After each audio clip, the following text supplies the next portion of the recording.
inspired me to write this book so it can help a generation of young people, as Pastor Walker was saying. You know, he's a very good friend of mine. I'm very inspired by what he has done before me. And it caused me to just continue to push on because he spoke about God a lot. And I knew then, I said, now here's a man that speaks about God no matter who's around. Right. And I was inspired by that because when I was on drugs, I used to do drugs everywhere I went. I mean, that's just the way, it was a way of life. I did it every day. I was addicted. It had control of my life. That's why they call it a controlled substance, because it will control your life, or at least that's what it did for me. Okay, Ms. Brown. Yes. Minister Brown. Thank you, Dr. Haney. I too, my book, I wrote my book for therapeutic reasons and to let other people know that no matter how far down the wrong road you go, God's arms are long enough to reach you. And me, I was molested as a child by a family member.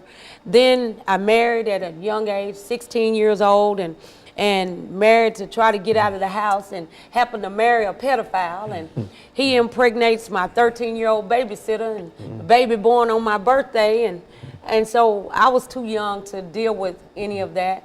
So I was emotionally scarred and turned to crack myself, and I smoked crack for almost 15 years and went down the wrong road. But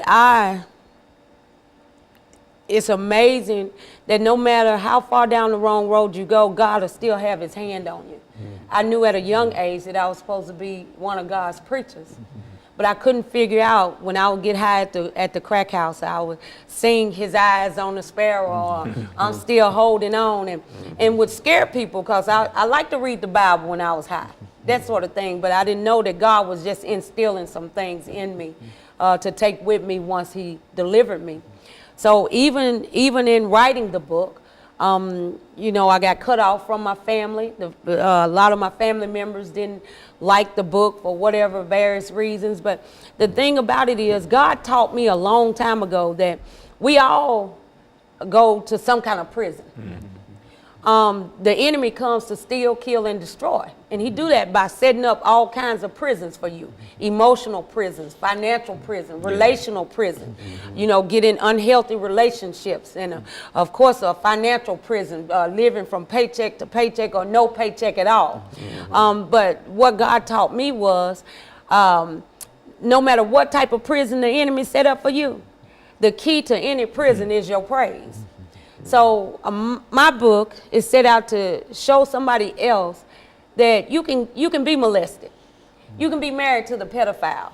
You can have a crack addiction, whatever. But when you turn it over to God and let him transform your life, he can make a mess into a masterpiece because he did it for me. I am now 19 years clean off crack. I'm the owner of Authentic Tax Service for the last 9 years.